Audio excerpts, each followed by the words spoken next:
Prontinho. Então, voltando aqui ao nosso momento de síntese, de debate, da nossa primeira temática maior, que congrega a temática de desenho curricular.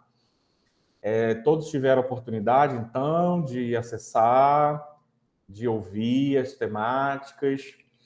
E aí eu começo com a primeira pergunta norteadora. Para que serve uma instituição de ensino superior? Vocês saberiam dizer? Quem se arrisca? Vamos lá. É algo nas linhas de transformação de uma localidade, algo assim. Exatamente, Amanda. O quanto ela transforma, a ideia de que vai transformando não só a ideia de que o curso dá oportunidade para algumas pessoas da localidade, mas para uma região também, e vai aumentando não só as pessoas que trabalham com o que é dado no curso, como também o próprio curso. Algo assim eu posso estar viajando. Não, pelo contrário, Amanda. Está certíssimo. Você está na estrada correta. Vou tomar como exemplo Sobral, né? Sobral é um campus avançado, né? Então, dos campi, né? Plural, né? Da UFC, é um campus avançado do interior, que surgiu por conta, né, do processo de expansão das instituições federais de ensino superior, das IFES, né? Em governanças anteriores, né, presidenciais. E aí esse estímulo foi fundamental para, por exemplo, aqui na cidade de Sobral, promover, além da formação, né, de graduados em determinadas áreas, graduados em áreas estratégicas. Então, a educação é uma estratégia política, tá? Quando a gente pleiteia o quê? O desenvolvimento social, econômico, Isso né, faz político. muito... Perdão. Isso faz até sentido quando para pensar que um dos primeiros foi a FAMED, né? Ali os da UVA também, que era direito, que era aqueles cursos que antigamente eram os que mais procuravam força de trabalho, mão de obra mesmo, né? Assim, bem antes, quando começaram a colocar. E, por exemplo, até a IF de Tianguá, que também já busca algo que é nas linhas das produções agronômicas, umas coisas assim parecidas. Realmente, eu entendi agora. Pronto. Então, assim, não é só assim um serviço, tipo, quero abrir uma padaria, né? Até para abrir uma padaria, você tem que fazer uma pesquisa de mercado, certo? Um serviço.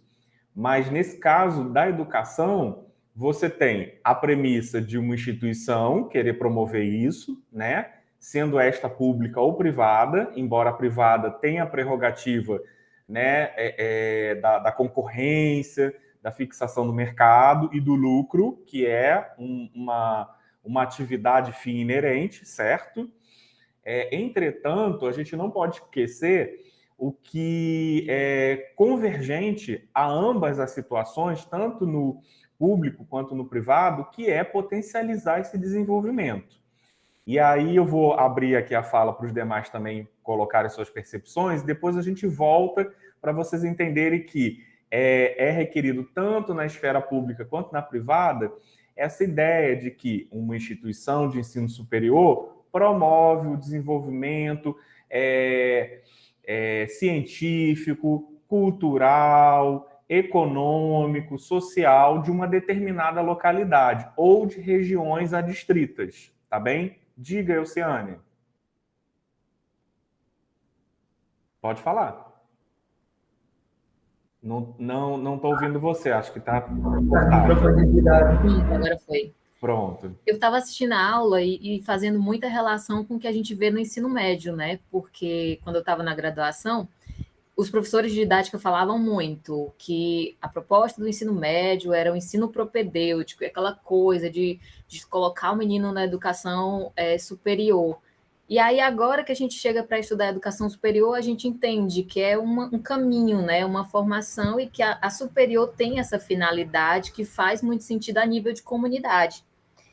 Eu tinha ficado com uma dúvida, e aí vocês estavam meio que conversando sobre criar uma padaria, né? Mas acho que você até já respondeu. Eu pensei, quem é que cria uma instituição, né? Sei lá, de repente tem uma cidade ali, um local que não tem uma instituição por perto, então uma outra instituição mais de longe vislumbra isso, pensa isso e vai lá e projeta e submete, sei lá como que fala direito, mais ou menos isso? Certo.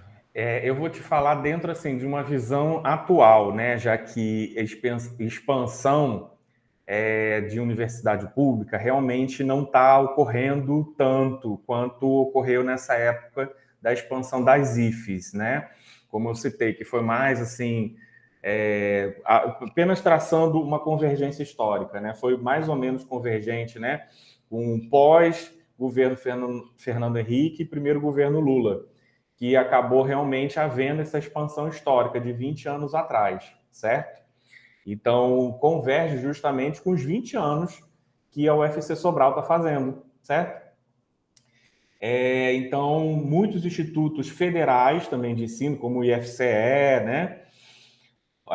O IFPI, né? Que também, né, traça convergência com a gente. Eu acho que o Felipe, né? Lembra, Felipe, do professor Haroldo, né?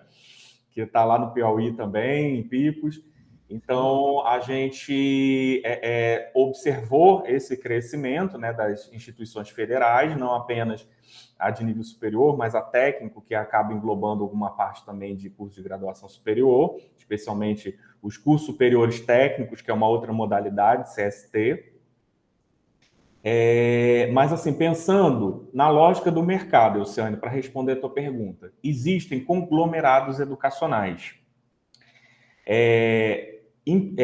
verdadeiras empresas, certo? Que aí são chamadas de mantenedoras. O que essas mantenedoras elas fazem? Elas podem subsidiar o investimento para a criação de uma mantida, tá? Então, mantenedora, às vezes existem grupos grandes, fortes, tá? Tem um grupo que está em grande crescimento, por exemplo, que é a Croton, né? Vocês já devem ter ouvido falar, né? Educacional, mas existem grupos assim mais fortes, né? Por exemplo, a Uninasal. A Uninasal, ela acaba tendo, ela é uma mantida, né? Ela é uma mantida. Existem várias uninasais, né? Então existem vários polos presenciais e mesmo à distância, mas existe uma mantenedora, que seria a Ser Educacional, né? Então a mantenedora acaba sendo meio que desconhecida do grande público. E a mantenedora é o quê? É a rede empresarial, né? Então são esses conglomerados, como eu falei, aonde os sócios proprietários, né, acabam investindo. Então, existem alguns dessas mantenedoras que, inclusive, abrem esporadicamente cotas de ações para que os professores também que fazem parte das mantidas sejam espécies assim de seus próprios patrões, certo? Sejam investidores. Né? Existe essa possibilidade, né? Diferente com os vários tipos que existem no país. Mas você pode ter, por exemplo, da minha experiência, né? Enquanto seletista, enquanto professor. No Tocantins, a mantenedora era, por exemplo, a mãe e uma filha, né? Que eram empresárias da cidade, né? Muito conhecidas, né? Conhecedoras da dinâmica empresarial de 20 anos de uma determinada cidade no Tocantins, e elas próprias, dos próprios proventos, investiram primeiramente no credenciamento de uma faculdade, já com um plano de desenvolvimento institucional de crescer, né? Já pensando em chegar no nível universitário, entende? Então, isso pode tanto ter um aporte de um microempresário, se a gente pensar na economia, até de uma grande empresa. Os grandes conglomerados, eles têm o quê? Assessores para poder subsidiar a construção de um projeto pedagógico, de um primeiro curso, para alavancar a abertura de uma faculdade, entende? Então, diferentes níveis a gente pode ver, né? Eu já visitei desde algo bem embrionário a algo que você via que tinha todo um suporte, né, metodológico, uma boa escrita de uma proposta de um curso, certo? Bem como a infraestrutura, porque para você ter uma instituição, imagina, para a área de saúde, você tem que ter laboratórios mais básicos, né, do ensino da bioquímica, da anatomia, da histologia, embriologia, certo? Até laboratórios mais específicos, como da minha área, né, laboratórios de habilidades, que a gente chama de pré-clínico. Nayara, tu lembra dos nossos bobs, as cabeças que a gente tem, né, nos laboratórios pré-clínicos? Antes da gente fazer um primeiro canal, a gente tem que treinar numa boca artificial, né? Pegar os dentes, botar numa cabeça, uma boca artificial, treinar postura, visualização, entendeu? Então, tudo isso... de Robert. E a gente chama, né, o nick, né, de bobs, né? Então, os bobs, as cabeças, né, simulando que você vai estar atendendo atrás de uma cabeça. Sim.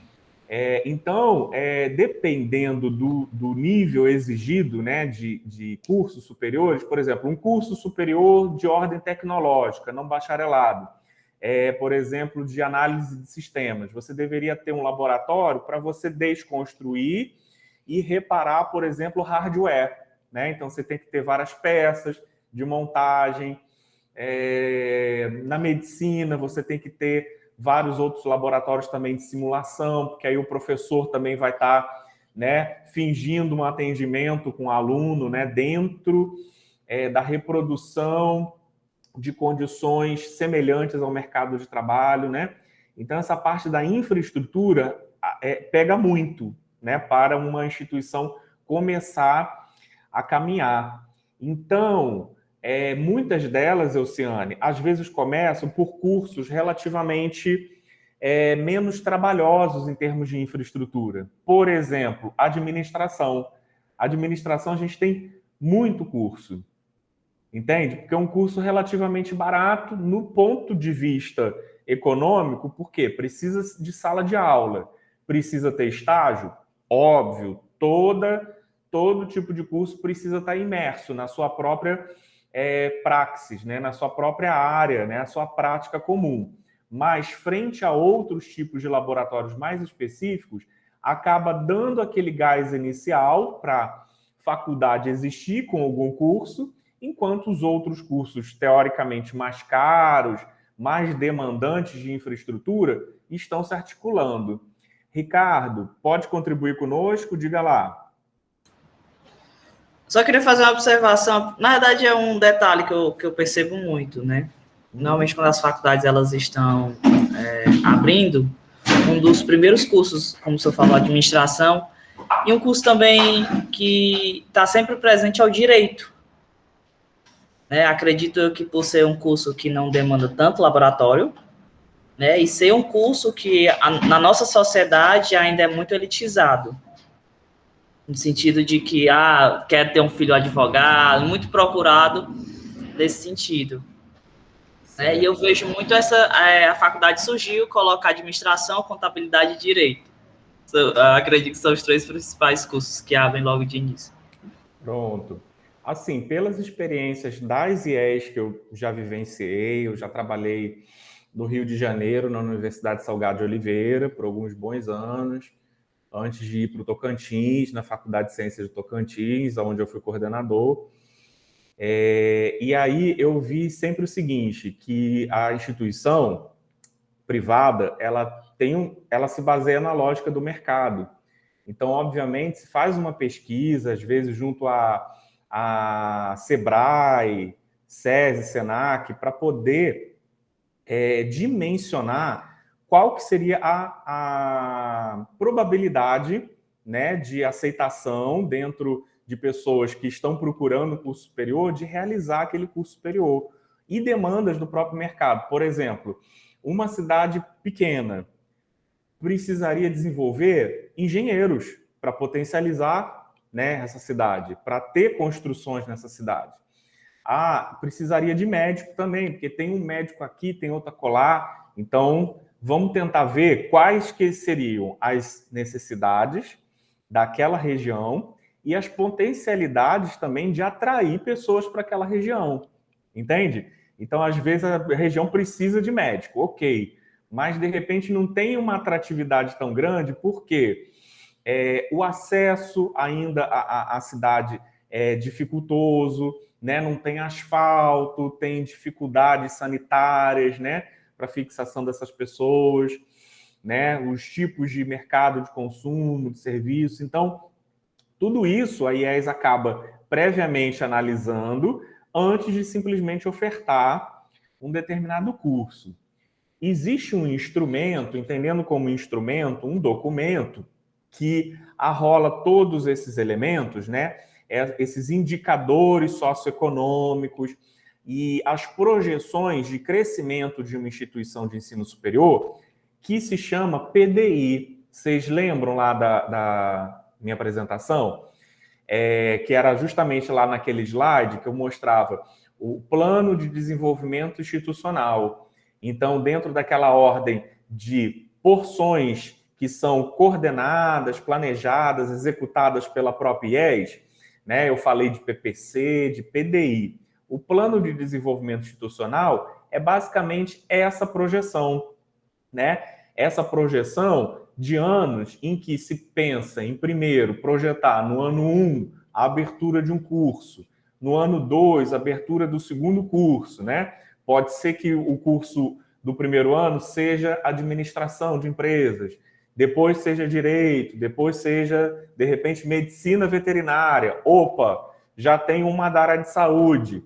E aí pode haver, de repente, uma correlação de uso comum de mesmos laboratórios da área de saúde, porque vai ter uma histologia que pode ser aproveitada por outro curso da área de saúde, né? E mais ou menos nessa escala de desenvolvimento institucional, a gente vai vendo a progressão, o crescimento de uma faculdade, quiçá até atingir o nível universitário. Diga lá, Ricardo. Dúvida. Professor, existe um limite máximo de curso que pode ser aberto por uma instituição? Não tem, não tem nem mínimo. Primeiros. O mínimo é 1. O mínimo é 1. Então, você pode começar, de repente, com uma faculdade de odontologia. Né? Recentemente, até na nossa área aqui do Ceará, começou com a faculdade, por exemplo, Paulo Picanso. Só tinha odontologia.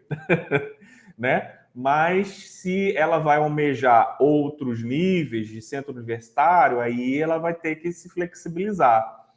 Entende? Não, mas eu falo no mínimo sentido... 1 e no máximo infinito. Depende do aporte da instituição. Certo, professor. Mas assim, quando a instituição ela vai abrir, né? Ela não tem nenhum curso, aí tem um limite máximo de cursos que ela podem abrir, porque eu já vejo instituições abrindo com 3 cursos, outra com 1 curso, outra com 2 cursos. Era isso a minha dúvida. Não, teoricamente, não é estratégico ela abrir, assim, pensar em abrir 10 cursos ao mesmo tempo. Eu sou avaliador do MEC, né? Eu sou avaliador do INEP. Depois eu vou entrar aqui no sistema para vocês terem, na real, essa percepção do que é a avaliação dentro do SINAES. Eu já fui visitar uma instituição que já tinha, né? Estava pleiteando a abertura de cursos. Estava pleiteando ao mesmo tempo três aberturas, certo?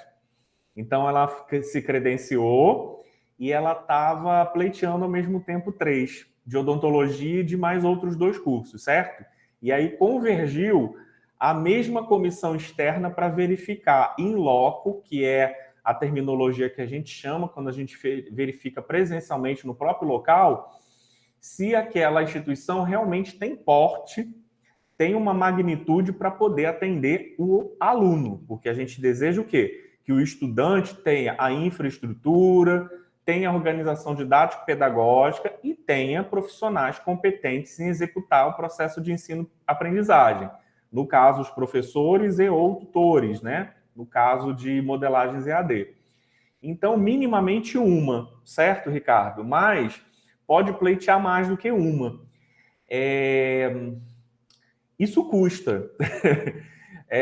Então, só para vocês terem uma ideia, quando uma instituição privada faz uma solicitação para abrir um curso, eu não estou tão atualizado hoje, por não estar tanto nessa parte assim, gerencial, como eu já tive oportunidade de estar, mas é uma média assim, de uns R$8.000 que a IES paga para ter a vinda, né, de uma dupla de avaliadores, né, uma avaliação em pares, em loco, para verificar todo o suporte documental, a infraestrutura, fazer um método que a gente chama de triangulação de dados, que é ver documento, ver, né, por uma observação participante o que consta nessa IES, ou seja, visitar laboratório por laboratório para saber se ele existe, para saber se não é fake, né?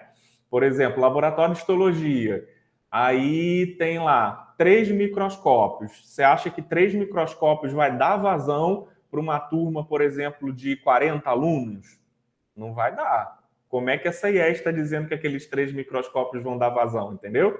Então, o aluno que vai pagar a mensalidade, ele não vai ter. Se, por exemplo, depois dessa nossa avaliação, o vestibular fosse na semana seguinte, a IES ela não conseguiria comprar um microscópio para a semana seguinte, entende? Então, a gente visita nesse sentido. E tudo isso tem um custo. Então, eu acho que mais por essas demandas de mercado, Ricardo, é estratégico que primeiro se abra um determinado número, no ano seguinte um determinado número. E como eu disse, tudo vai depender dos investidores. Tá bem, entendemos a demanda de mercado para o privado, mas no caso do público. Então, o público tem que ser pensado 10 vezes mais do que isso. Porque surgir do nada uma IES é pouquíssimo frequente. Na verdade, aparecem os campi, né, avançado, como, por exemplo, surgiu agora de Itapajé. Vocês observaram que abriu uma nova nucleação da UFC? No meio, entre Sobral e Fortaleza, agora existe o campus de Itapajé. Mais para a parte tecnológica, né? Mas tem a perspectiva de outros cursos também lá, tá bom? Da área de saúde, área biológica, tá certo? Mas, na verdade, foi uma grande doação de um empresário individual, né, para a educação básica, que não conseguiu suportar também, né, gerenciar de acordo com seus orçamentos e tudo mais, e acabou sendo absorvido pela educação superior, mais próxima, que no caso foi a UFC. E aí virou um campus avançado da UFC, né? Então isso já está rolando há muitos anos. Eu acho que desde que eu entrei, mais ou menos em 2015, na UFC, eu já ouvi essa história de Itapajé e esse ano materializou, né? Então foi assim, uma gestação de muitos anos, na verdade, né? E aí esse campus tem uma perspectiva de, naquela região, polarizar cursos que promovam, primeiro, a entrada de pessoas da região, promova imediatamente o desenvolvimento maior daquela região, para que isso se forme um bolsão de desenvolvimento socioeconômico, cultural, tá bom? Então, então quer dizer que em grandes centros não necessariamente é o único local que se desenvolve uma instituição de ensino superior. Então, muito provavelmente, a maior chance de abertura hoje de instituições de ensino superior para promover o desenvolvimento daquela região é o quê? É mais do interior. Entenderam? Dentro dessa premissa. Ricardo, você colocou alguma dúvida? Então, existem possibilidades de desenvolvimento, tá? E vocês viram naquela parte do vídeo que eu falo, da faculdade até a universidade? Então, tem algumas métricas nesse sentido. Então, quando você começa a instituição, ela é faculdade, certo? Mesmo tendo mais do que um curso. Ah, mas eu aprendi que é faculdade de odontologia, faculdade de direito. Tudo bem, mas o nome faculdade, na verdade, é como se fosse a porção inicial, a fase de vida da IES, né? Que ela pode evoluir mais rápido ou mais lentamente. O que vai depender disso? Vai depender do número de cursos, vai depender dos docentes. Então, vocês viram que tem razões que a gente coloca, né? Então, por exemplo, para ser um centro universitário, o UNINTA, por muitos anos, foi faculdade UNINTA. há poucos anos, recentemente, que foi transformado em centro universitário, na verdade. Mesmo já tendo vários cursos. E o que deu esse gás, esse plus? Por exemplo, o número de professores que tem stricto sensu, né? Então, mestrado ou doutorado. Então, isso é uma diferença. Tá? Então, o NINTA investiu muito nisso. Muitos dos professores, inclusive, fizeram conosco da biotecnologia, o seu mestrado, tá? Então, o nosso programa, muitos dos antigos professores, né, professor Vassiliep, né, que contribui muito com o LabRap, a professora Mariane, da nutrição, né, então são nomes mais ou menos mais próximos que eu posso citar, que acabaram, né, se capacitando, se formando por essa exigência também de estar contribuindo com a instituição, por conta da sua formação acadêmica. Porque quando a gente avalia a instituição, existe um peso grande, né, de mestres e doutores fazendo parte do corpus docente, tá? E a outra questão que a gente fala, além da formação acadêmica dos professores, é a dedicação desses professores. Numa linha lógica, pensem comigo, não é mais fácil ter um professor que vai ficar o tempo todo dedicado àquela instituição, né? Por exemplo, 40 horas, mesmo que ele não seja DE, mas ele é 40 horas, do que um professor que ele tem menos do que 20 horas, que seria parcial, ou menos ainda, quando ele tem menos de 10 horas, que ele seria vínculo horista, né? Então, é um tiro no pé, né, para a instituição ter um professor com pouquíssima carga horária, porque ele vai lá, faz o trabalho dele, honesto, trabalha bem, mas ele não pode orientar um aluno de iniciação científica, ele não pode orientar a extensão, ele não pode orientar monitor, entende? Então, os outros eixos que a universidade precisa se desenvolver não são contemplados se o professor não tiver uma carga horária grande de dedicação, tá certo? Diga lá, Luiz. E aí depois eu respondo a Oceane. Professor, até cansei de responder minhas perguntas, professor. Já respondi? Não, mas seria a dúvida que eu falei no começo da aula. Hoje mais cedo. A minha dúvida é obrigatório, quando você se torna professor de uma instituição de nível superior, é obrigatório você ter título, uma especialização, mestrado, doutorado, ou você só com a graduação você pode ser professor? Pronto, tá. Boa Porque pergunta. eu vou contar a situação que eu vi, aí depois eu sou... Pronto, boa pergunta, tá? Então, assim, como eu falei, para a universidade estar sempre no topo, né, ter bons índices, indicadores, ser bem avaliada, ou que já é avaliada, continuar a ser bem avaliada, né, de acordo com os atos regulatórios, né, avaliativos, é sempre importante pensar o que tem mais em cima para pontuar mais. Então, por exemplo, existem 3 eixos, né, em que um curso é avaliado. É a organização didático-pedagógica, quando ele tem, por exemplo, um projeto pedagógico do curso, que na intimidade a gente chama de PPC, né?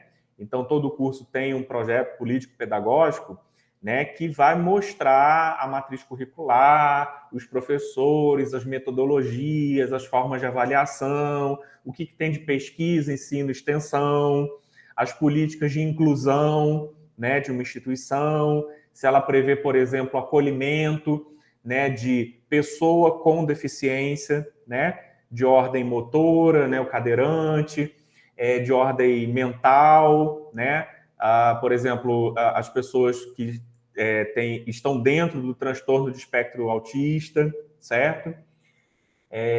E também pessoa com deficiência sensorial, que no caso seria a falta de visão, a falta de audição, tá bom? Então, todas essas políticas institucionais, isso tudo está no eixo de organização didático-pedagógica. A parte dos docentes, se é um segundo eixo de 3, então corpo docente e depois tem a infraestrutura. Então, quer dizer, se eu dividisse isso daqui por 100, acompanhe comigo esse meu cálculo, né? Se eu dividisse isso daqui por 100, 33%, 33,3%, né, da avaliação de um IES depende da boa qualificação dos professores e da dedicação desses professores na IES. Então, a instituição pode ter a seguinte premissa, né? Vindo da mantenedora, partindo e deliberando isso para as mantidas. Olha, só queremos contratar pessoas com um nível de doutor, já para começar alto a faixa. Ou então, não temos, nessa determinada região do país, a possibilidade de atrair, num primeiro momento, todo mundo com título de doutor, certo? Porque as próprias pessoas podem não se interessar. Então, aí a gente começa pelo mestre. Ou então, não temos condição nenhuma, nem de garantir que mais da metade vai ser mestre. Então, vamos solicitar, por exemplo, o lato sensu, a especialização, tá bom? Então, o que acontece? Não existe, veja, não existe uma obrigatoriedade, de acordo com a Lei de Diretrizes e Bases, né, que você só possa ser professor mediante ter um mestrado. Existe um plano de carreiras, inclusive, na LDB, né, que é a Lei de Diretrizes e Bases, né, tanto de educação básica quanto de superior, em que realmente se fala sobre algumas condições, como de docente auxiliar, docente assistente, docente adjunto, e associado e até titular. O auxiliar seria aquele docente, mesmo na educação superior, que só tem mesmo nível de graduação, certo? Não tem ainda a pós-graduação do tipo stricto sensu, mas sendo, sim, requerido pelo menos um lato sensu. Entende? Quando você já tem um mestrado, né, os mestrados eles acabam tendo de forma inerente, em algum momento, disciplinas de didática, existem vivências obrigatórias, né, dos componentes curriculares de estágio, então o estágio docente também é uma obrigação. Então, dado esse pressuposto, né, com o mestrado, aí você já realmente tem mais tranquilidade para tatear uma postulação a docente do ensino superior. Mas, se no edital do processo seletivo, na contratação, um determinado centro universitário exige de vocês o nível de doutorado, eles estão errados? Não. Dentro da premissa de setor terciário, né, de instância privada, a exigibilidade depende da própria intenção de crescimento da IES. Vocês entendem? Então, o candidato ele não pode dizer, poxa, mas eu sou formado, eu posso participar. Não. Aí a IES é que vai determinar, tá? Então, sempre a faixa teoriza-se para que a IES continue a ter uma nota boa, jogar sempre a faixa para cima. Mas não teve candidato nenhum num determinado concurso ou processo seletivo no nível de doutor. O que é feito dentro da premissa da LDB? Estudantes não podem ficar sem aula, não podem ficar sem uma disciplina. Então, se baixa essa faixa para mestre. Não teve interessados dentro dessa faixa de mestre. Aí baixa-se essa faixa, né, para um nível, por exemplo, de graduado, que seria retroativamente um professor adjunto, doutor, baixou para professor assistente, mestre, e não tendo esse tipo de perfil, baixa-se para professora auxiliar. Existem casos, por exemplo, em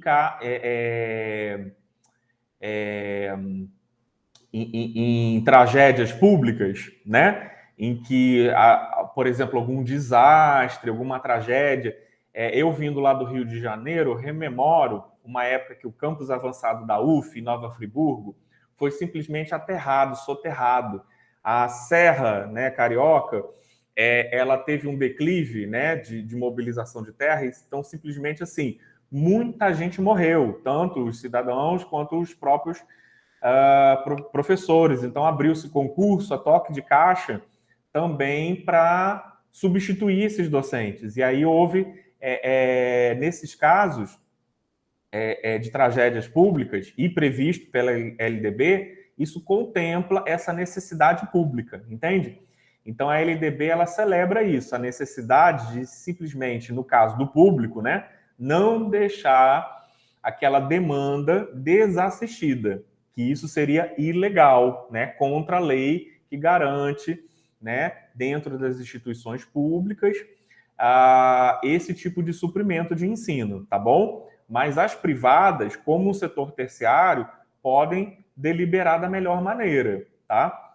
Então, quanto mais essas instituições querem crescer, mais elas exigem, né, um nível mais alto dos seus professores, porque isso tem um reflexo naquele 1/3 da pontuação, como eu falei para vocês. Então, 33% do corpo docente, basicamente, vai ser avaliado pela sua formação, pela sua dedicação à instituição.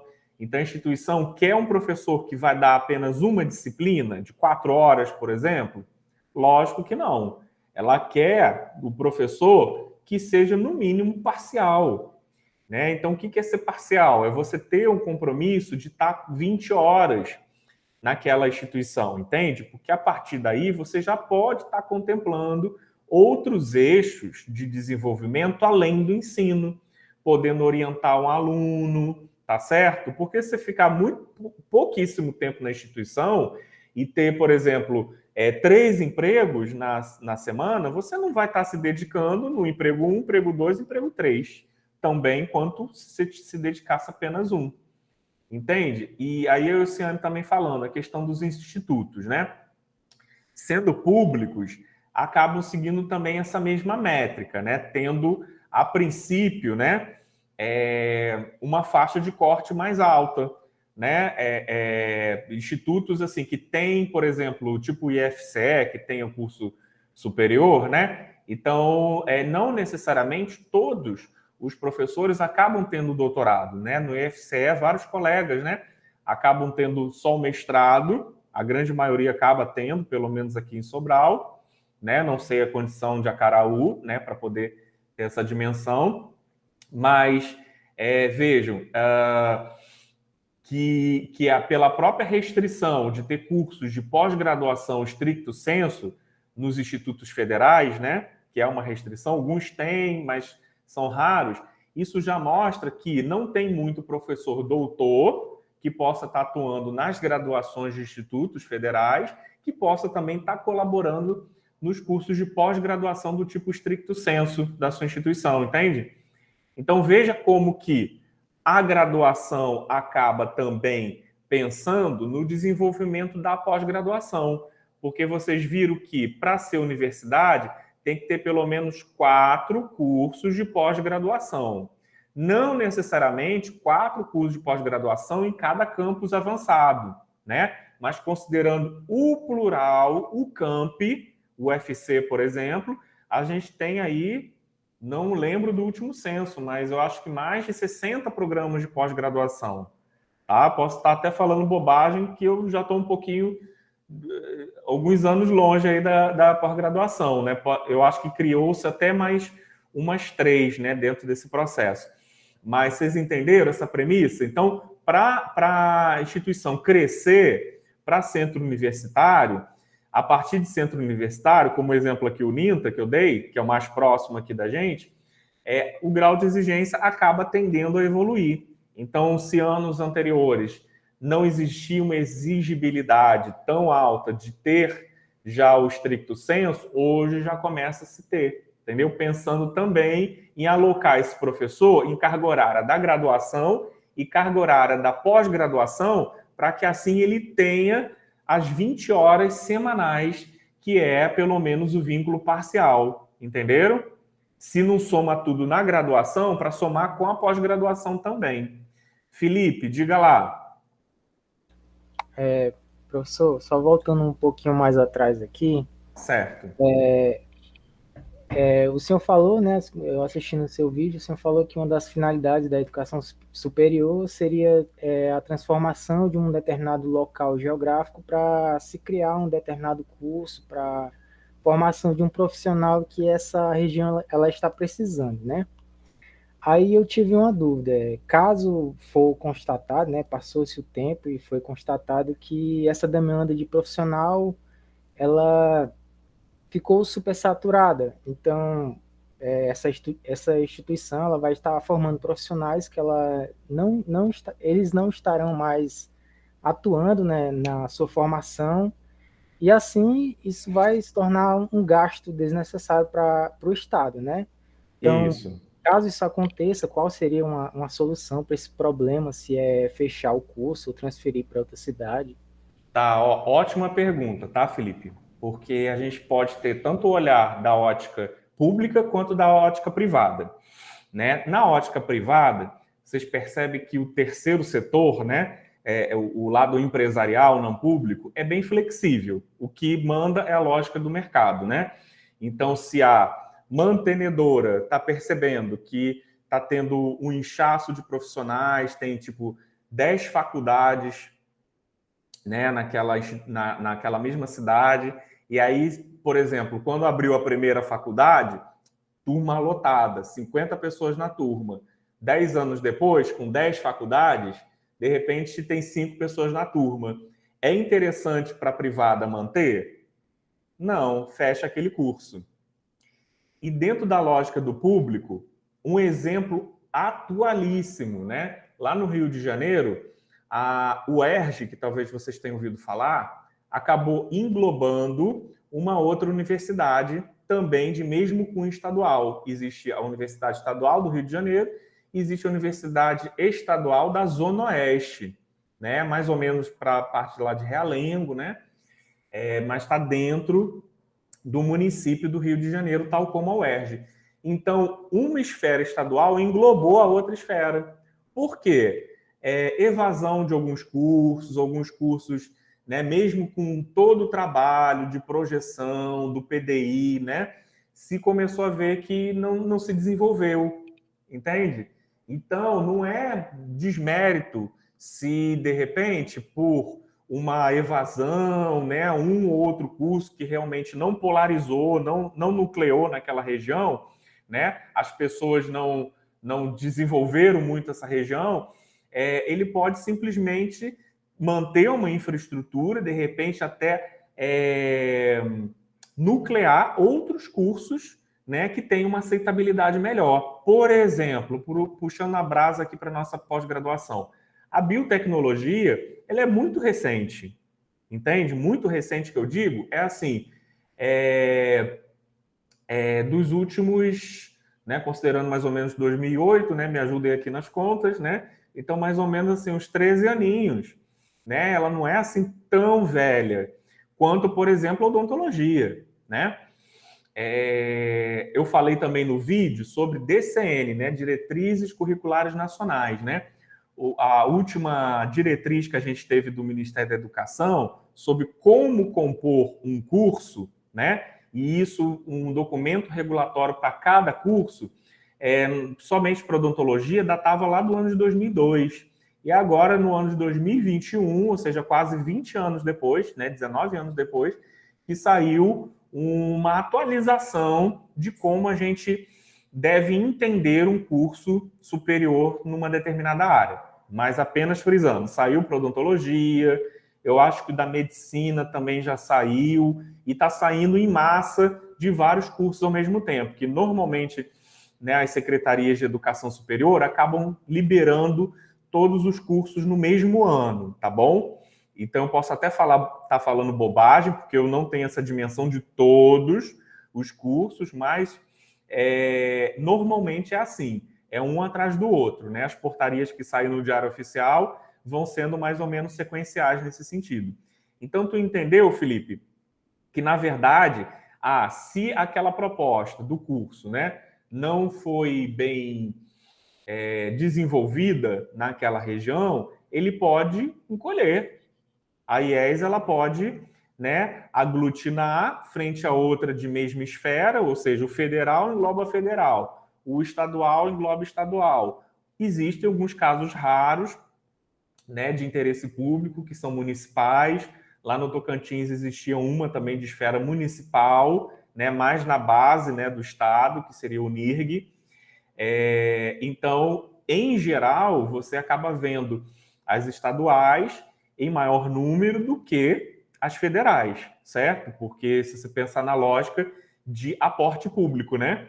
A federal, ela acaba sendo gerida, né? Financiada pela federação, né? Pela unidade do Estado brasileiro, enquanto as estaduais acabam tendo esse recurso mais específico do próprio Estado. Então, você vai ter um número bem maior das estaduais do que as federais nesse sentido. Então, o movimento de criação das federais, que aconteceu há 20 anos atrás, foi uma coisa extraordinária, que no caso aqui da UFC Sobral, polarizou muita coisa. Puxando a brasa de novo para minha sardinha, por exemplo, né, da área da odontologia. O primeiro centro de especialidades odontológicas do país, que é responsável pela atenção secundária, ou seja, faz procedimentos mais específicos da área da odontologia, da área clínica, restauração, extração, canal, prótese, por exemplo, o primeiro foi aqui em Sobral. Então, olha que coisa bacana. Então, tinha uma escola de saúde pública atrelada a esse desenvolvimento, as unidades de saúde estavam se desenvolvendo, só faltava o quê? Ter mais formação de dentista, ter que ter gente para poder trabalhar. Que história é essa aqui? Na cidade que começou no país inteiro, o Lula veio na época, tá? Gente, eu não defendo partido político nenhum, tá certo? Que fique bem claro, mas eu tenho a minha obrigação como educador traçar um percurso histórico. Então, entendo as minhas falas como todos os percursos históricos que são fatos, não são opiniões, tá certo?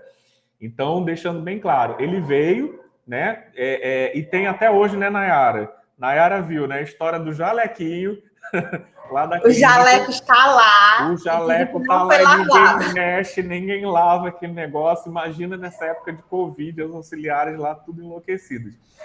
Mas então, você vê que está desenvolvendo a cidade e falta o quê? Falta profissional. Então, isso é mais um reforço, né? Que aí os governantes da cidade, bota prefeito, né? Bota as pessoas da universidade lá de Fortaleza para estar pleiteando isso junto ao governo e não, vamos, né, abrir aqui esse campus, entendeu? Então, é todo um contexto sociopolítico, econômico, empresarial, né, convergindo para uma abertura de um IES, quando pública, entendeu? Então, a força motriz tem que ser muito maior, 10 vezes maior do que, por exemplo, uma privada. Isso com certeza, porque se vê a chance, de repente, disso não ser tão bom, né? Então, nesse caso, como eu falei, em que uma IES teve que ser incorporada pela outra, mas tudo bem, né? Vai se ganhar de outra lógica, né? Criar outro curso, né? Alguma coisa vai ser feita com aquela infraestrutura, não vai ser desperdício, ou pelo menos não é o que a gente pretende existir, né? Porque desperdício de dinheiro público é completamente o inverso do que a gente espera com o desenvolvimento sociopolítico, econômico de uma determinada região. Entenderam? E os centros universitários, por que a faculdade, então, ela quer crescer? Ela quer crescer para ter pós-graduação.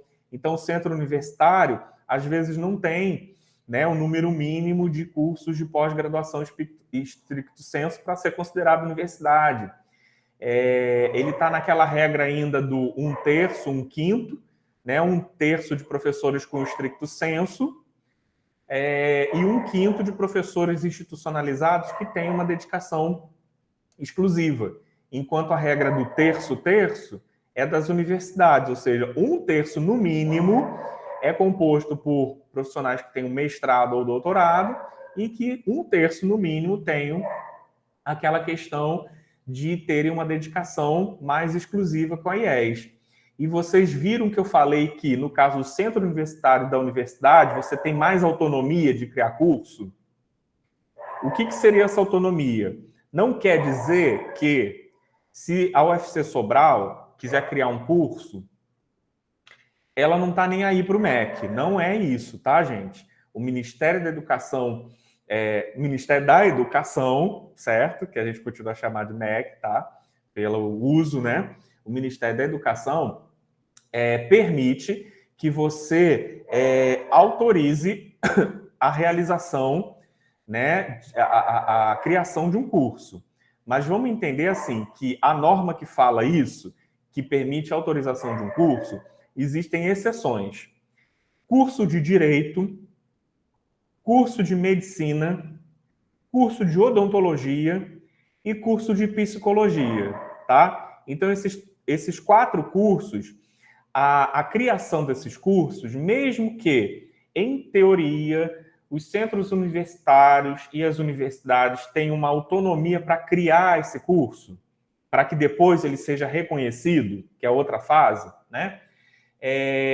Existe uma exigibilidade de passar esses pedidos do MEC no órgão de direito, né, na OAB, e por uma análise do Conselho Nacional de Saúde, tá? Então, para você criar um curso de medicina, o Conselho Nacional de Saúde tem que ver se aquela região é estratégica, né? E tem que ver como é que esse curso vai ser criado, não é simplesmente abrir um curso assim do nada, entendeu? Imagina, dentro dessa lógica. O curso de odontologia, por ser talvez o curso mais caro da área de saúde, também, entende? O curso de psicologia também está nesses 4 especiais. Então, às vezes um curso de administração, ele pode ser autorizado, tudo bem, dentro de uma faculdade, dentro de um centro universitário que já tenha uns 5 cursos, por exemplo, né? E já tenha mais ou menos essa razão de 1/3 de corpo docente pela formação, 1/5 de acordo com a contratualização, né? A forma de serviço dele, né? E siga esses parâmetros, pode autorizar a abertura, né? Registrar, cadastrar no MEC, tudo bem. Mas uma equipe de 2 professores vai ter que vir fazer o reconhecimento na metade desse curso. Então, existe um processo de reconhecimento, depois da integralização de 50% de um curso superior, que aí realmente, né, vai ter uma visita para que essa junta, né, de professores daquela determinada área, ou seja, se eu sou professor da administração, eu vou avaliar um curso de quê? De administração. Se eu sou um professor de odontologia, eu vou avaliar um curso de odontologia, pela lógica, né? Que é o curso que eu tenho mais percepção, né, e posso contribuir.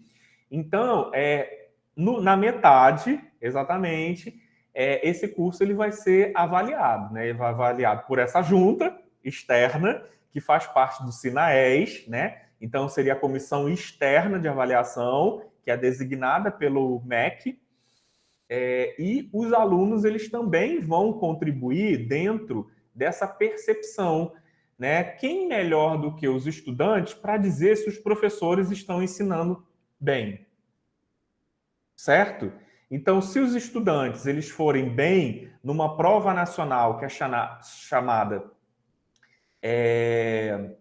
de ENAD, né? Então, o Exame Nacional, né, de Avaliação do Ensino Superior, diferente do Enem, que seria, né, da educação básica, tá bom? Já no final, né, da parte da educação básica, aonde a gente congrega o ensino médio, né, o ensino fundamental, que fique claro, mas o ENAD, ele acaba também sendo uma métrica importante, né, que depois vai se somar para se ver o conceito preliminar desse curso, entende?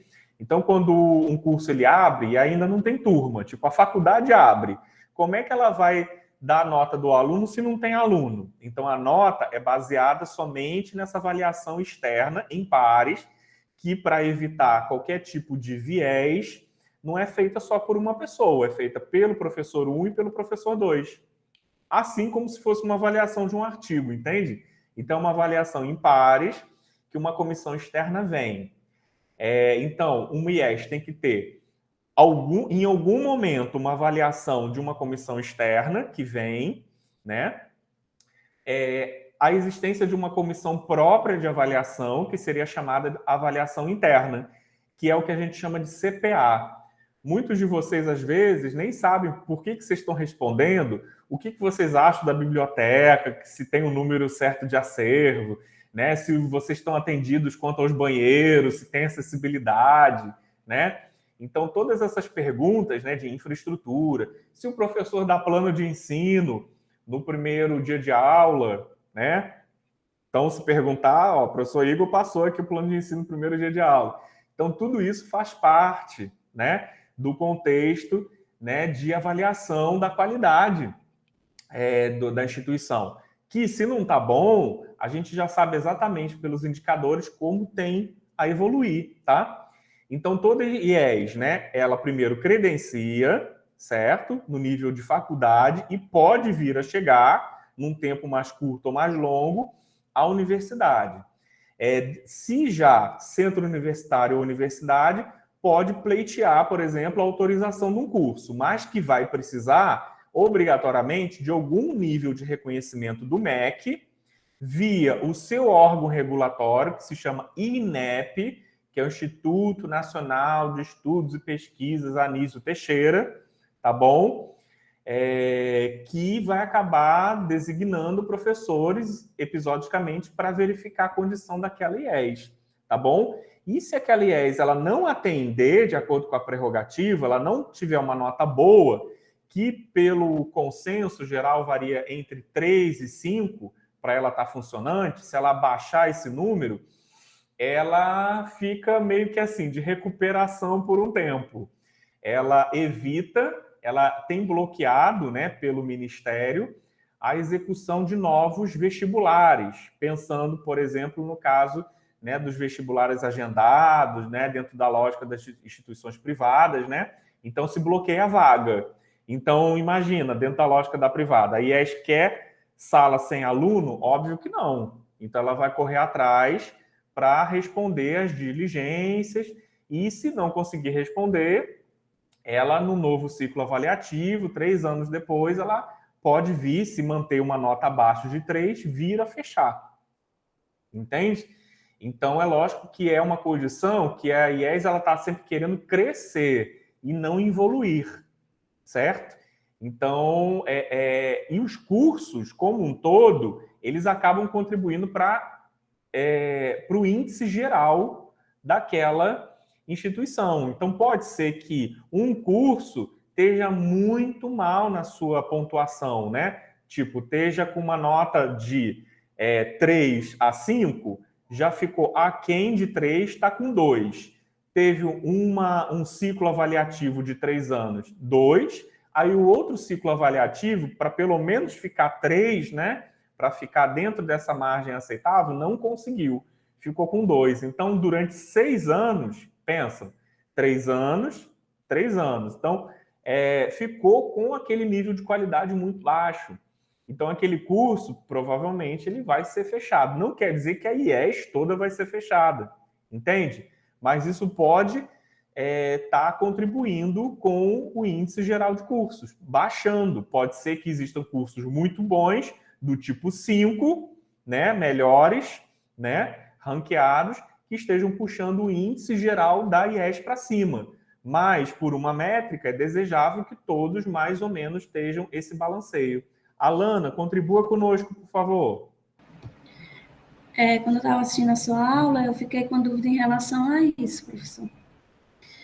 No caso da graduação, aquela escala ela é dada pelo ENAD, né?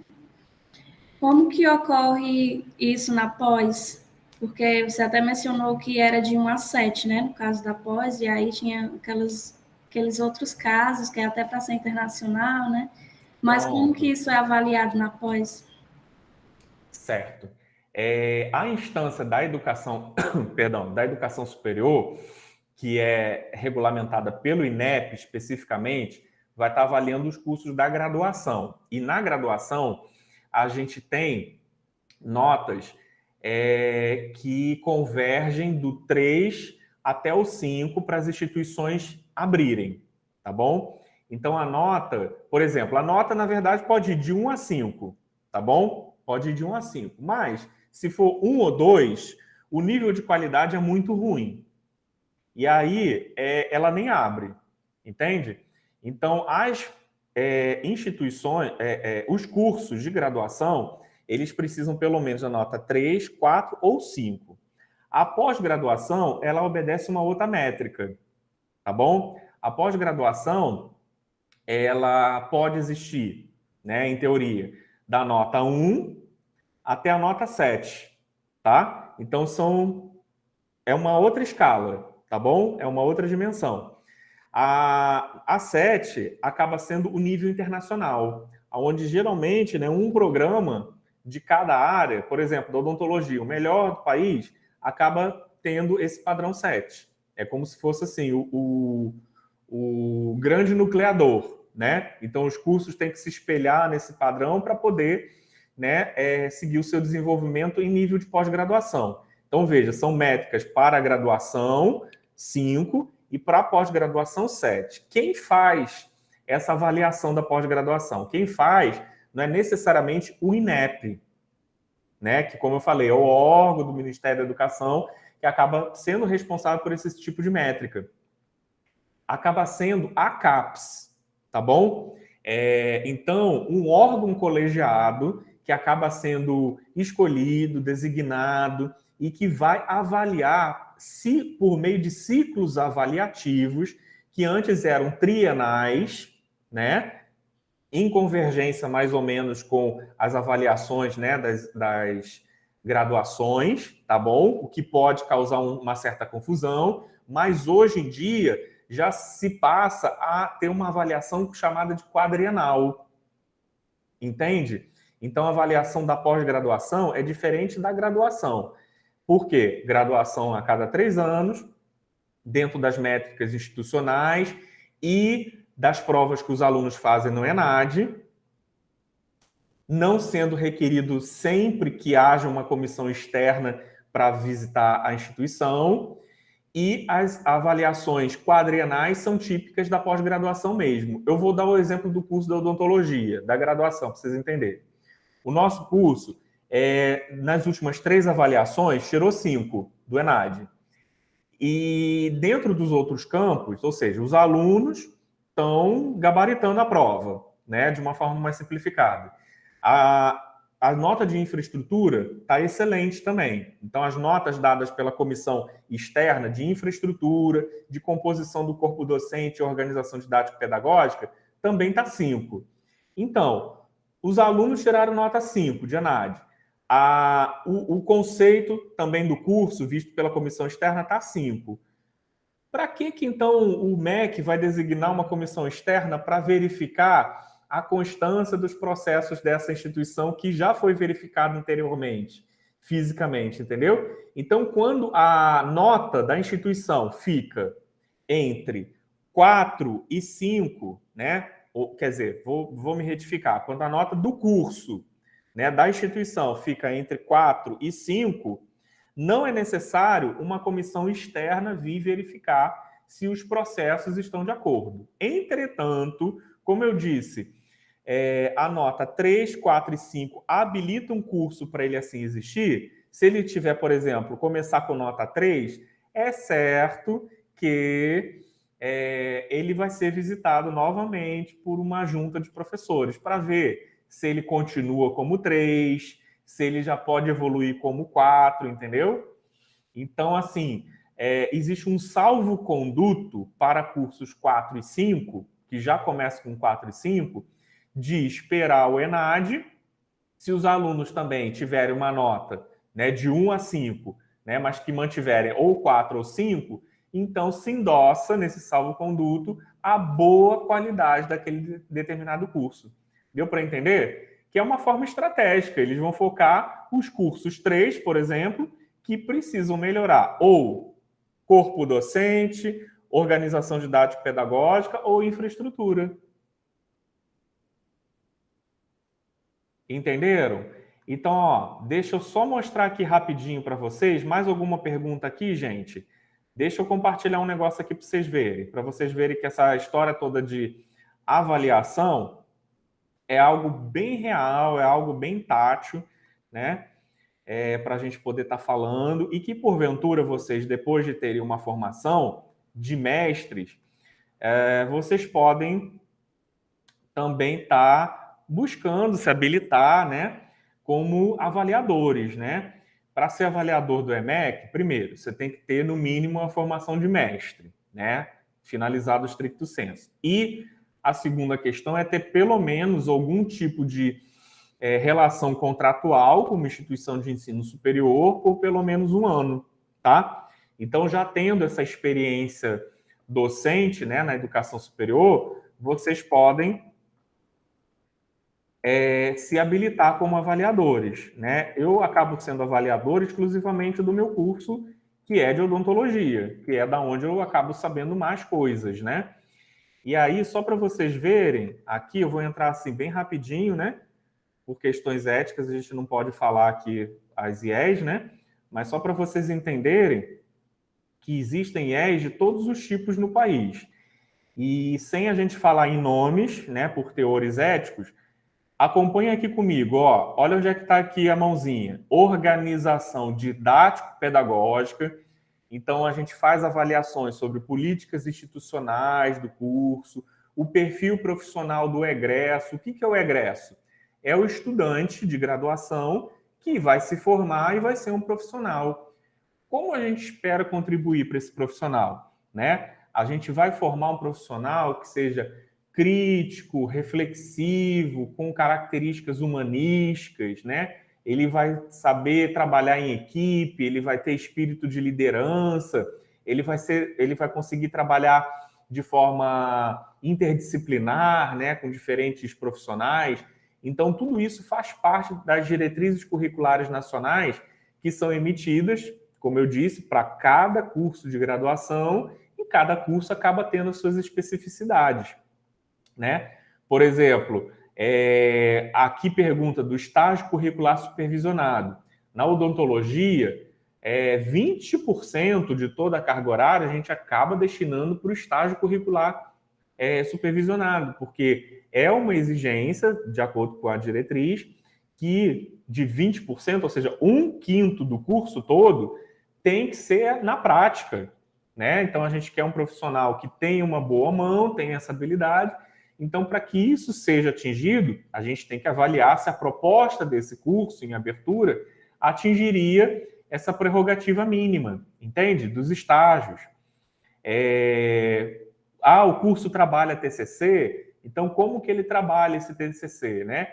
Ele seria obrigatório, né, de acordo com as DCMs, as diretrizes curriculares nacionais, que prevêem TCC, né? Em cursos que não contemplam TCC, e isso está escrito no PPC e nas DCNs, então tudo bem, existe uma razoabilidade, esse curso não tem essa exigência, tá? Mas essa organização didático-pedagógica, a gente acaba relacionando. Por exemplo, um curso da saúde, né, tem que se ligar ao sistema local e regional de saúde.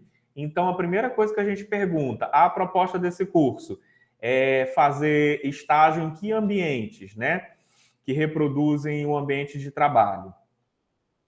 Na unidade básica de saúde, na unidade terciária, na unidade secundária, né, que seria os procedimentos ambulatoriais, na unidade terciária, que seriam os procedimentos hospitalares, né, ou de alta complexidade. Então, tudo isso a gente tem que completar, né, no primeiro eixo, como se fosse 1/3 da avaliação. Aí, na outra avaliação, né, quer dizer, faz parte da mesma avaliação, mas é outro eixo. Corpo docente tutorial, ó, regime de trabalho do corpo docente. Então, não adianta dizer, eu tenho um docente que é maravilhoso, que ele publica muito, né, e ele tem 5 pós-doutorados, mas ele tem apenas 4 horas de dedicação na IES. Aí os avaliadores vão dizer, poxa, mas ele tem tudo isso, mas trabalhando 4 horas, ele não vai estar orientando, né, iniciação científica, ele não vai estar orientando um pós-graduando, entende? Então, o ideal é que tenha realmente o mais próximo de um regime integral de trabalho para você poder oportunizar o desenvolvimento desses estudantes e da IES como um todo, tá? Além também, ó, de experiência de docência superior, né? Então, não basta estar formado, né? Mas a gente avalia, tem 1 ano de docência, tem 10 anos, tem 20 anos, certo? Então, todas essas atuações e até também né, pelos indicadores, se pergunta a produtividade nos últimos 3 anos daquele docente, né? Então, isso é importante, né? Um docente que ele se mantém ativo, se mantém atualizado e produtivo, para que aquela IES ela possa se beneficiar com isso, porque os seus indicadores eles vão estar sempre lá no topo. Do contrário, se o curso ele está muito próximo dessa avaliação de 3, né? Isso é perigoso, porque o curso ele tende a ser novamente reavaliado e ele pode cair para 2, e aí tem-se um outro ciclo avaliativo de 3 anos na graduação para ver se ele se recuperou ou não, e se ele não se recuperou, ele pode fechar, entende?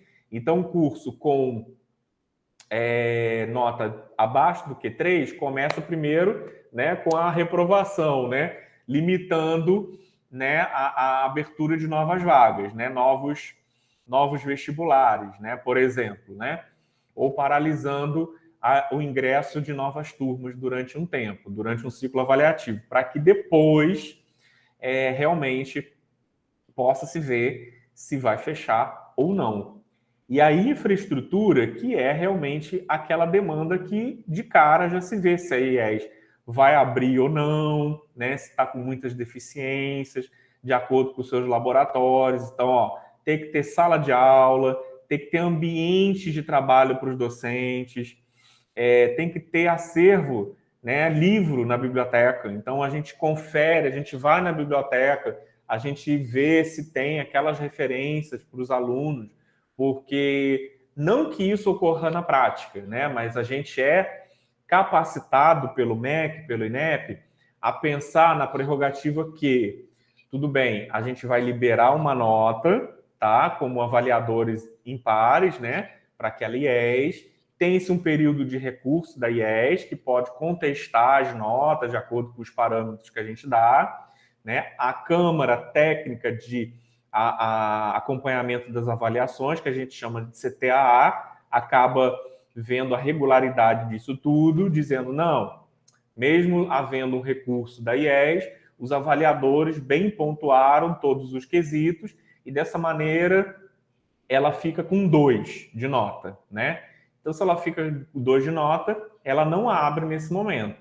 Então, ela vai ter que apensar um outro pedido, né, para que o MEC, assim, reconsidere, faça uma nova avaliação para ela poder abrir aquele determinado curso. Ou o contrário, se o curso já existe, e aí de 3 foi para 2, então vai ter que cumprir as diligências para explicar que houve uma melhora, uma benfeitoria, ou às vezes uma incorporação de mantidas, né, comuns a uma mesma mantenedora.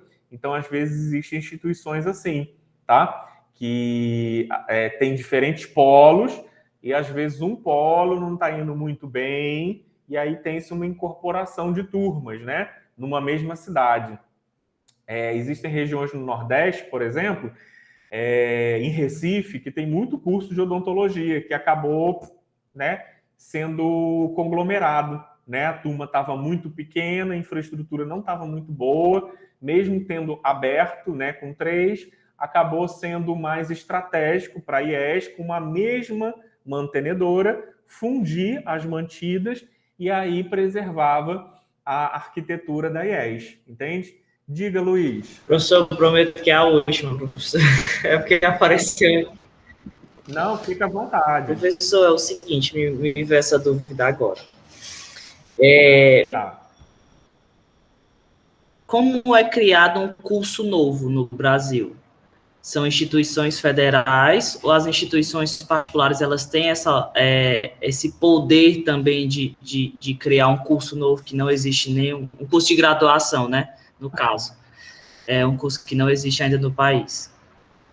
Pronto, então, como eu falei, primeiro, o primeiro passo é o credenciamento da instituição, né? Que aí vocês entenderam que toda instituição nasce bebê como faculdade, né? E aí, depois dela ter realmente essa proposta, que é baseada numa proposta dirigida ao Ministério, né? Então, o Ministério da Educação, né, avalia essa proposta, e para uma instituição de ensino existir, tem que ter o quê? O que vocês acham? Para uma instituição de ensino? Tem que ter pelo menos o quê?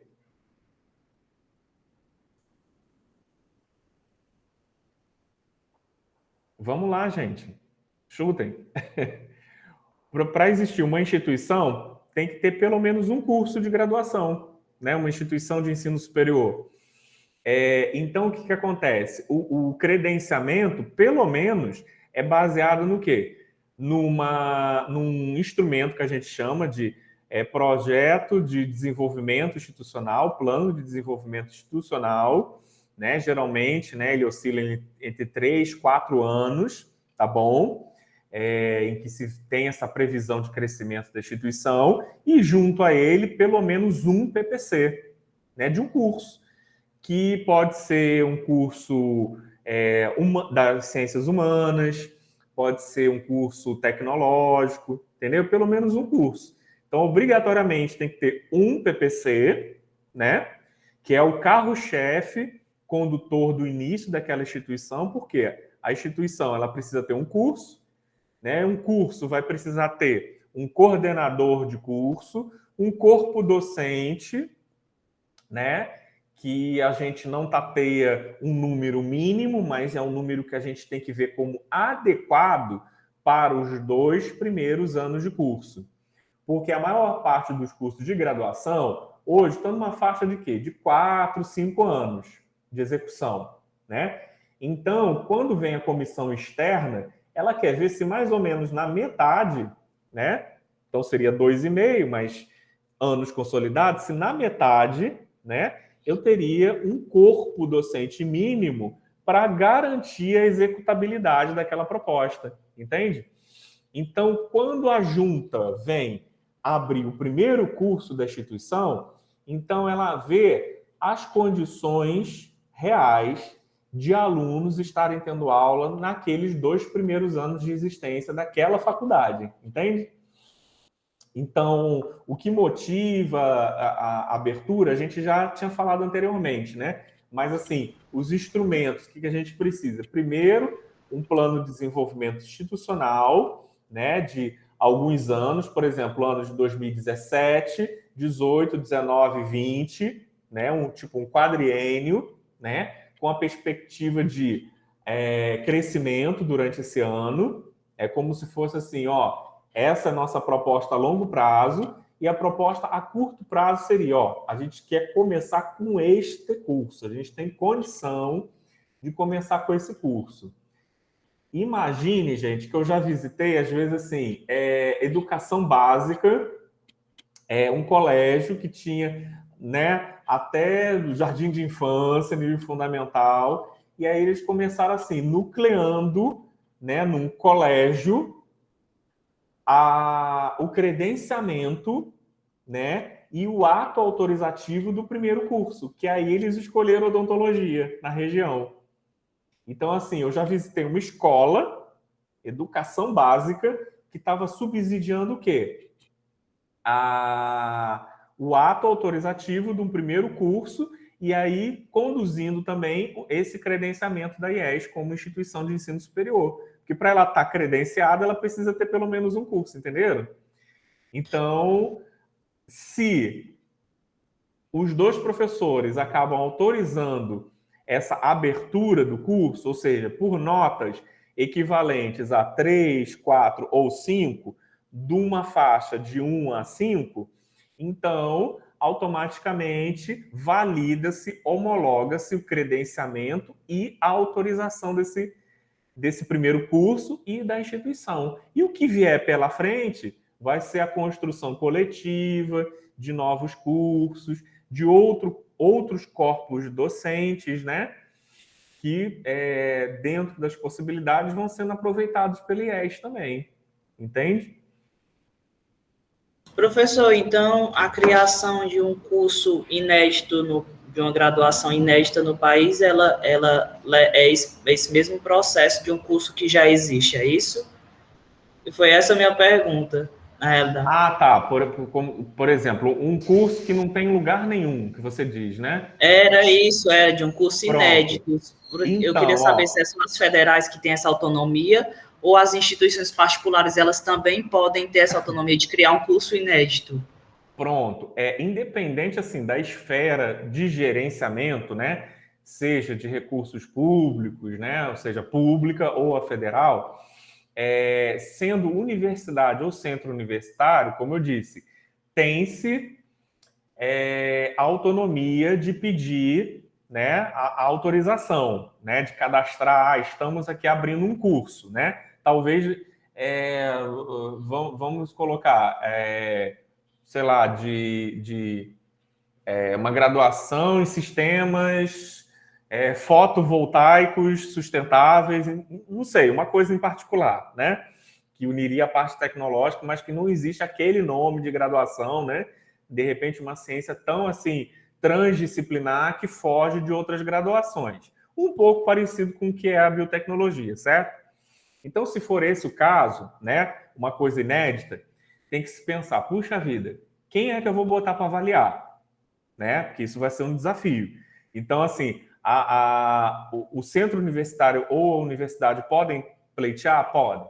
Mas aí o desafio para o INEP pensar quem é que vai avaliar. Então, no ato de cadastro, realmente tem os cadastros de grande área, de área menor, e aí tentaria se ver uma convergência de quais profissionais estariam habilitados também para emitir um valor de juízo para aquela abertura, certo? Especialmente se tratando de uma ciência assim, muito transdisciplinar. Será uma ciência que vai exigir mais da área tecnológica, mais da ciência, né, agrária da terra, mais da ciência de saúde biológica, mais das ciências humanas e sociais, né? Então, isso tudo também vai ser pautado. Então, de acordo com as áreas já existentes, né, de áreas do conhecimento determinadas pelo CNPq, se verificaria essa convergência. Não havendo, né, profissionais formados nesta graduação inédita, né? Então, inédita no caso, assim, algo novo, né, nunca antes visto, né? Então, profissionais mais correlatos da área que seriam alocados para esse tipo de validação inicial, entende? Então, todo início, sem ter um antes, não pode haver uma exigência de profissional naquela área. Mas eu acho que se minimamente se pleiteia algo inédito, um curso, existe alguma convergência de uma ou de outra área que tenha profissionais mais aptos para conduzir aquilo, entende? Porque esse curso vai precisar ter um coordenador, que vai ter alguma formação conexa ao que se pretende desenvolver, certo? Porque, por exemplo, não existe um coordenador de um curso, por exemplo, já bem consolidado, né? Por exemplo, odontologia, né? Existindo outros profissionais da odontologia, não tem necessidade que o coordenador seja um médico veterinário, por exemplo, né? Porque o odontólogo ele já vai ter vivido todas as experiências necessárias do ciclo básico ao clínico, né, ao profissional, e ele pode contribuir melhor dessa maneira. E da mesma maneira o inverso, né? Colocar o odontólogo para uma área, né, que já é bem conhecida, mas áreas de fronteira, ciências de fronteira, como assim a própria biotecnologia, poderiam ir por esse caminho, entende? Aí vem a pergunta, existiria já um mercado para isso? Será que as pessoas entenderiam essa premissa, né? É que nem aquela história, né, da cisão, né, um pouco das ciências biológicas com a biomedicina, certo? Então, houve um crescimento de graduações por um lado, mas depois houve uma fase assim, mais platô, mais estacionária, né? Aí depois se criou algumas graduações em biotecnologia. Então, eu acho que, por exemplo, com o desenvolvimento sustentável, alguma graduação inédita pode ir mais nesse caminho. Eu acredito que seja mais sobre essa questão de sustentabilidade, de energias renováveis, de reaproveitamento de resíduos. Eu acho que se surgir novas áreas inéditas no país, vão estar surgindo mais dentro dessa premissa, entendem? Mas boa pergunta, porque a gente está preparado para o velho e para o novo, né? Então, eu acho que tudo isso, né, todo esse surgimento tem que ser bem discutido, bem elaborado, porque em época de vacas magras e os recursos estão tão escassos, né, a gente pleitear uma abertura demandante de infraestrutura, né? Por exemplo, hoje de manhã eu estou como na parte gerencial, para não dizer que eu não fico na parte gerencial, eu gerencio o biotério aqui da nossa unidade acadêmica. E aí a gente estava discutindo, assim, orçamento na ordem de milhões para uma reforma. Poxa vida, milhões, mas é muito dinheiro, assim. Assusta um pouco a gente, né? Que está mais preocupado com a aula, com o aluno, com a avaliação. Então, a gente tem que ver com muita calma, muito discernimento, muita justificativa. Então, não é um tipo de resolução que demora, por exemplo, um semestre, né? São anos de discussão para que realmente algo público, né, acabe sendo materializado. Então, essa materialização realmente ela demanda de muito tempo. Então, só para vocês perceberem que tudo é um esforço muito grande, né? A princípio de gente que está numa outra cidade, como foi a UFC Sobral, né? Com os colegas de Fortaleza, especialmente, muitos acabaram ficando aqui, né? E abrindo caminho, né? Para que houvesse os concursos e atraindo talentos de fora.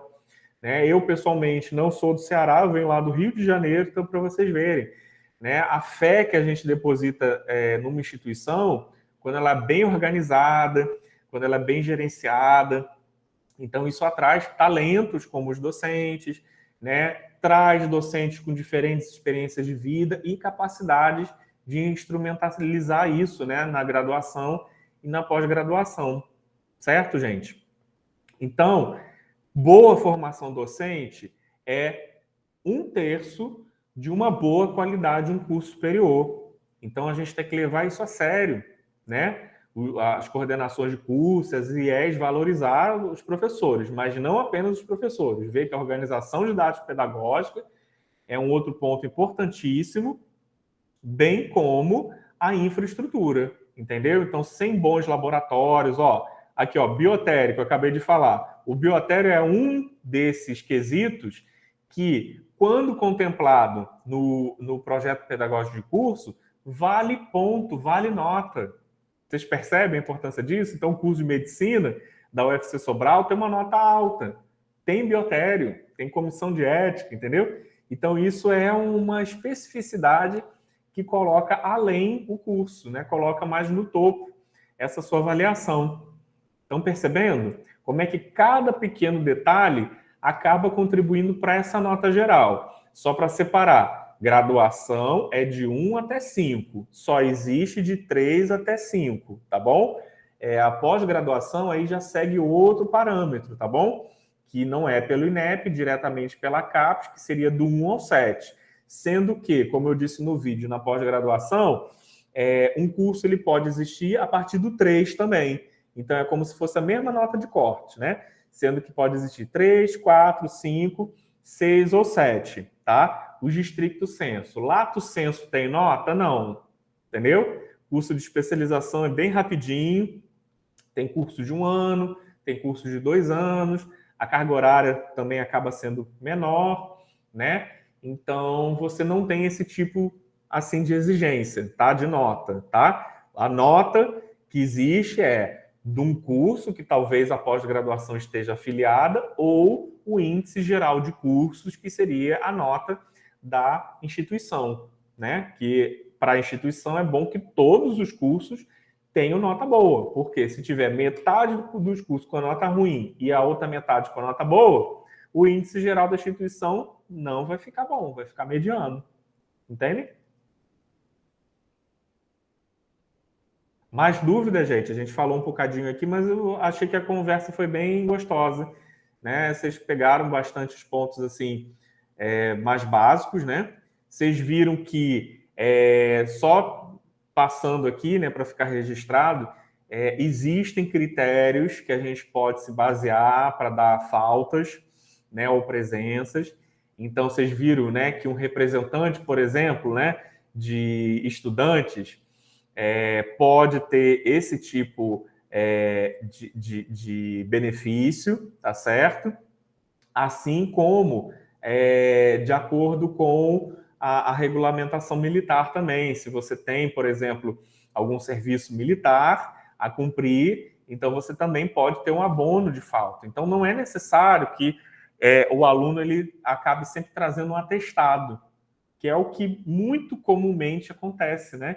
Professor, faltei, trouxe aqui atestado, tá bom? Mas, na verdade, pelas legislações, não haveria essa necessidade, exceto naquele caso especial de acompanhamento especial, né? Que o aluno, o estudante, né? Vou me corrigir aqui, vocês vão entender nos próximos momentos. Os estudantes têm sim o direito, se foram acometidos por algum traumatismo, alguma doença crônica, até mesmo de ordem infecciosa, fazer um requerimento de um acompanhamento especial, tá?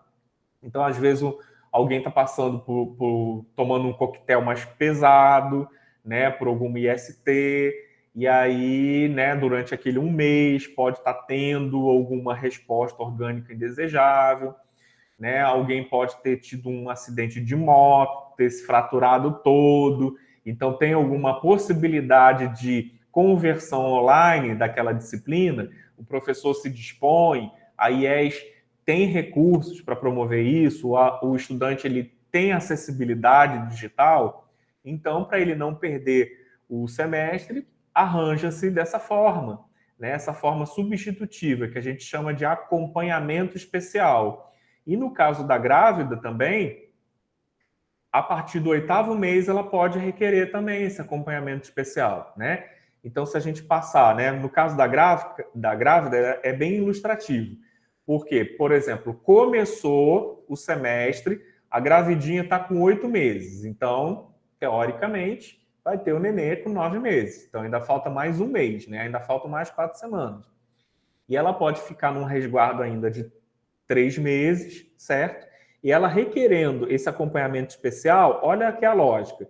Vê se vocês acompanham aqui esse último cálculo, que é importante a gente entender. A gente vai basear esse cálculo mais à frente também. Eu não falei no vídeo que 1 ano inteiro a gente considera como 200 dias letivos? Um semestre, então, são quantos dias letivos? Posto que um semestre é metade de um ano. Quem me ajuda nesse cálculo? 100. Vamos lá. São 100, né? Metade de 200 são 100, certo? Então, quando a gente trabalha na premissa de semestre, pensando que vocês vão ser educadores, né? Dentro de pouco tempo, já com seus mestrados concluídos, né? De alguns conjuntos aí de disciplinas de graduação, né? Então, pensando que um semestre tem que ter 100 dias letivos. 100 dias são quantos meses, mais ou menos? 3,5, mais ou menos. Uns 4 meses, né? 3,5, mais ou menos, né? Então, porque 90 dias, 3 meses, 4 meses são 120 dias, então excede um pouco isso, mas considerando que às vezes tem um feriado, né? E aí, por exemplo, umas 2 semanas, muito feriado no Brasil, né? Então acaba pegando outro mês, então, né, numa média a gente fala 4 meses. Então não é à toa que existe essa regulamentação no caso das grávidas que não querem trancar, mas querem tentar o acompanhamento especial. Elas têm o salvo-conduto de o último mês de gestação, que é um período todo peculiar, que ela pode amanhecer não estando bem, mas ela pode acompanhar de alguma forma assíncrona, né? E concluir um conjunto de disciplinas, e aí ela não perde o semestre. Ela tem um período, né, pós-parto de 3 meses, então somando 1 mês com 3 meses, vai dar os 4 meses, que aí poderia se pensar nesse acompanhamento especial, se ela está lá no iniciozinho, entendeu? Ou então, se a coordenação vir, não vai dar jeito, não vai ter essa operacionalidade, né, dessa estudante continuar, aí sim, pensa-se num trancamento, mas se faz de tudo para que tente-se, né, uma vez matriculada, manter aquela estudante em continuidade, para ela não perder seus estudos, tá? E aí isso é uma ponte, dentro das semanas, que eu quero mostrar para vocês, que a gente se baseia no planejamento pedagógico, que a gente vai abordar, especialmente daqui a 2 semanas, que são nas 16 semanas letivas. Um mês tem quantas semanas, meu povo? Um mês. Em 30 dias eu tenho quantas semanas? De 4 a 5. De 4 a 5, né? Até algumas empresas fazem um cálculo, né, nas pessoas que são seletistas, né, num fator de cálculo de a sua carga horária semanal vezes 4,5. Né? Algumas empresas fazem assim. Ou outras, né, já fazem assim, 4 semanas, mais ou menos, né? Então, pelo menos 4 semanas. Se a gente tem mais ou menos 4 meses, qual é o total de semanas que contemplariam esse interstício de 100 dias letivos? Então, ó, 4 semanas por mês, 4 meses, eu vou ter... 14, professor. 14? 14. 7 vezes 10 dá 70. Com mais 4, que daria 4 semanas, 28 16. dias. 98 dias. Pronto. 4 semanas. 14 dá 98 dias. Pronto. Então, assim, na verdade, se a gente colocar assim, 4 meses, se fosse aquele 4 meses fechados, né? Que vai dar 3 meses e meio. Mas no Brasil, como tem muito feriado, e aí a gente só conta mesmo a carga horária que foi dada, né? Imagina, né? Se a gente contar, né, todos os feriados. Então, a gente acaba contando também o que foi dado. Então, assim, extrapolando, a gente teria entre 14 semanas e entre 16 semanas. A base de cálculo da UFC, quem fez graduação na UFC, é 16. A base de cálculo da UVA, né, como nós temos sempre egressos da UVA, é 15, por exemplo, né? Então, não quer dizer que seja 16 o certo ou 15 o certo, tá? Porque aí a UVA, dentro da sua organização, está considerando também o correr desse tempo letivo, que pode ser abreviado se você tiver também uma carga horária maior, né? Mas o fator de cálculo que eu quero que vocês pensem é que a gente tem que contemplar não apenas conteúdo, mas a carga horária, para a gente garantir que foram contempladas as experiências desejadas, entende?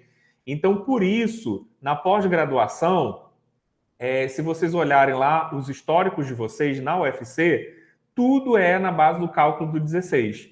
Então, vocês têm uma disciplina de 1 crédito. Adivinha quantas horas que vocês vão cumprir? 16. Vocês vão ter 2 créditos. Qual é a carga horária? 32. No caso do stricto sensu, isso explica por que vocês têm que cumprir 30 créditos, né?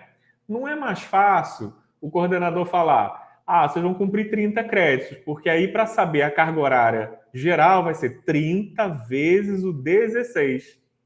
E aí colocar um número estrambólico que vocês não vão guardar. Então é mais fácil assim pensar qual que seria a carga horária semanal, né? Semanal, considerando essas 16 semanas. Se a carga horária é 1 hora cada semana, e o ensino fosse regular, ou seja, durante as 16 semanas fosse dada uma carga horária de 1 hora, então você contemplaria 16 horas. A pós-graduação, a gente tem um salvo-conduto, porque tem-se a premissa que seja um ensino mais flexível do que a graduação. A graduação, sim, ela exige que exista uma regularidade para que aquele conteúdo que ainda está sendo aprendido, né? A gente ainda está numa base de conhecimento, a gente ainda vai falar, né, sobre as pirâmides de Miller, né, do aprendizado. Então, aí exige-se uma regularidade, tá? Mas na pós-graduação, frente à flexibilidade e oportunidades, a gente pode encurtar, mas encurtando, não deixando de lado a carga horária. Entende essa premissa? Então, essa nossa disciplina aqui, por exemplo, da didática, são 32 horas.